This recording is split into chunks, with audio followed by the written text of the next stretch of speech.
সুপ্রিয় দর্শক আসসালামু আলাইকুম, কেমন আছেন আপনারা? নিশ্চয়ই ভালো আছেন। আজকের ভিডিওতে আপনাদের সবাইকে স্বাগত জানাচ্ছি। আজকে আমি আপনাদের সাথে শেয়ার করব আপনাদের থেকে পাওয়া ম্যাক্সিমাম টাইম একটা প্রশ্নের উত্তর।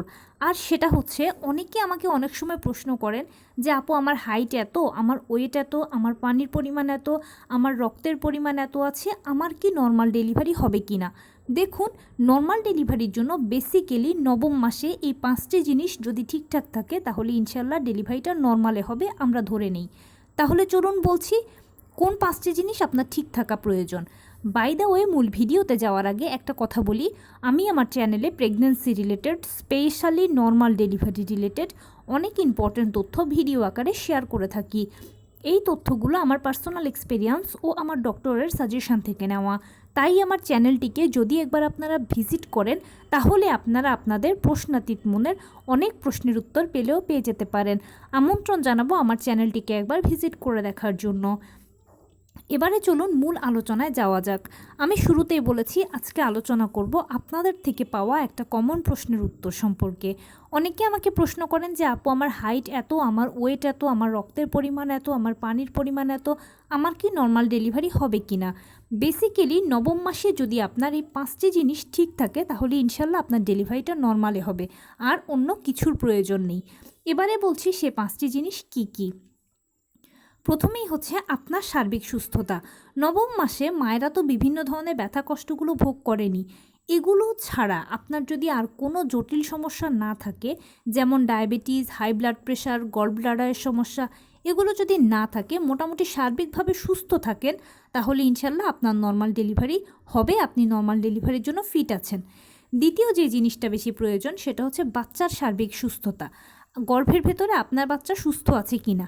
মানে অনেক বাচ্চা থাকে যে গলায় নাড়ি পেঁচানো থাকে, কেউ কেউ থাকে মায়ের গর্ভে অসুস্থ থাকে। এগুলো কিছু না থেকে আপনার বাচ্চা গর্ভের ভেতরে সার্বিকভাবে সুস্থ আছে কি না। যদি সে সুস্থ থাকে তাহলে সে নর্মাল ডেলিভারির জন্য ফিট আছে। তৃতীয় যে জিনিসটা প্রয়োজন সেটা হচ্ছে বাচ্চার পজিশান। নর্মাল ডেলিভারির জন্য একটা বাচ্চার পজিশান কিন্তু সেফালিক হতে হবে। সেফালিক মানে হচ্ছে তার মাথা থাকবে আপনার যৌনাঙ্গের দিকে, পা থাকবে বুকের দিকে। এই পজিশান যদি হয় এটা একদম নর্মাল ডেলিভারির জন্য আদর্শ পজিশান। এরপরে যেটা প্রয়োজন সেটা হচ্ছে প্লাসেন্টা। বাচ্চার প্লাসেন্টা নর্মাল ডেলিভারির জন্য অ্যান্টেরিয়র, পোস্টেরিয়র কিংবা ফান্ডাল হলেই চলবে। এবং সর্বশেষ যেটা প্রয়োজন সেটা হচ্ছে পানি। বাচ্চার পানির পরিমাণ 5 থেকে 25 সেন্টিমিটার থাকতে হবে। তবে কি নর্মাল ডেলিভারির জন্য সাধারণত 36 সপ্তাহের পর থেকে যদি 18 থেকে 20-22 এই টাইপের হয় তাহলে ওটা একদম অ্যাপ্রোপ্রিয়েট পানির পরিমাণ। তবে তার কম হলে যে হবে না সেটা কিন্তু নয়, কিন্তু 18, 20, 22 এই টাইপের হলে সেটা অ্যাপ্রোপ্রিয়েট আছে। এবং সর্বশেষ যেটা ইম্পর্ট্যান্ট সেটা হচ্ছে বাচ্চার ওজন। নর্মাল ডেলিভারি হওয়ার জন্য একটা বাচ্চার ওজন 2.5 থেকে 3 কেজি বা 3.5 কেজি হলেই এনাফ। এর বেশি হলে আর নর্মাল ডেলিভারি করানোটা কঠিন হয়ে যায়। তবে 2.5 থেকে 3 কেজি বা 3.5 কেজি হলেই যথেষ্ট। এই 5টি জিনিস যদি ঠিকঠাক থাকে আপনার ও বাচ্চার, তাহলে ইনশাল্লাহ ধরে নেবেন আপনাদের ডেলিভারিটা নর্মালি হতে চলেছে। আর এই জিনিসগুলো আপনি একেবারে প্রপারলি জানতে পারবেন নবম মাস মানে 36 সপ্তাহে যখন লাস্ট চেক আপ করাবেন, আলট্রাসোনোগ্রাম করাবেন, সেখানেই সব কিছু আপনারা জেনে যাবেন।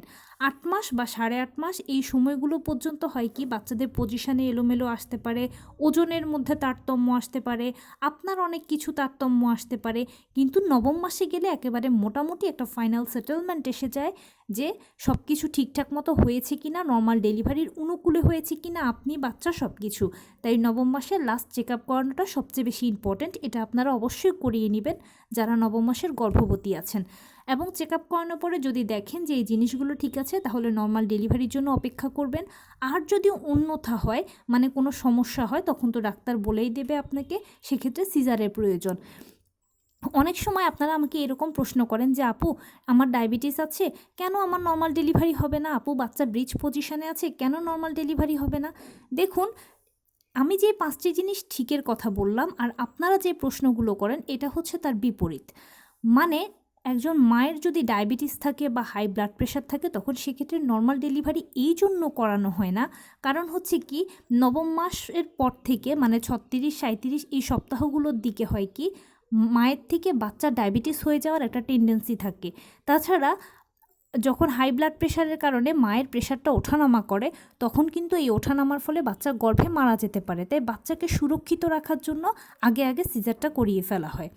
এরপরে বাচ্চা যদি অসুস্থ থাকে, যেমন ধরুন বাচ্চা আছে ব্রিজ পজিশানে, মানে উল্টো পজিশানে আছে, এই অবস্থায় নর্মাল ডেলিভারি এখন করানো হয় না। এক্ষেত্রে সিজারের প্রয়োজন। হয়তো আপনার বাচ্চার গলায় নাড়ি পেঁচানো আছে, এক্ষেত্রেও সিজার লাগবে, কারণ নাড়ি পেঁচানো যে বাচ্চাটা আছে গর্ভে তাকে যদি টেনে বের করা হয় তাহলে তার সমস্যা হতে পারে। এই জন্য এইসব ক্ষেত্রে নর্মাল ডেলিভারি করানো হয় না, সিজার করানো হয়।